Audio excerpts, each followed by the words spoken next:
திருச்செந்தூர் முருகனின் கதை. சூரபத்மன் பிறப்பு. சூரபத்மன் மற்றும் அவரது சகோதரர்கள் சிங்கமுகன், தரகாசுரன் அசுர குலத்திலிருந்து தோன்றியவர்கள். அவர்கள் கடும் தவம் செய்து பிரம்மாவிடம் தேவர்கள் எவராலும் நாங்கள் சாவதில்லை என்ற வரம் பெற்றனர். அசுரர்களின் அட்டூழியம். வரம் பெற்ற பின் சூரபத்மன் தேவர்களை அடக்கி வதைக்கும் அளவுக்கு வலிமை பெற்றான். இந்த உலகம் அநியாயத்தில் சிக்கியது. தேவர்கள் சிவனை வணங்கி ஒரு உபாயத்தை நாடினர். முருகன் தோற்றம்.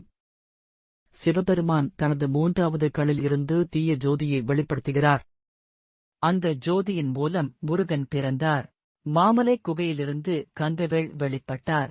முருகனின் படை அமைப்பு. முருகன் தன்னை ஈசனின் பணிக்கு அர்ப்பணித்து வீரப்படையை திரட்டி தேவர்களின் இராணுவ தலைவராக நியமிக்கப்படுகிறார். யுத்தம்.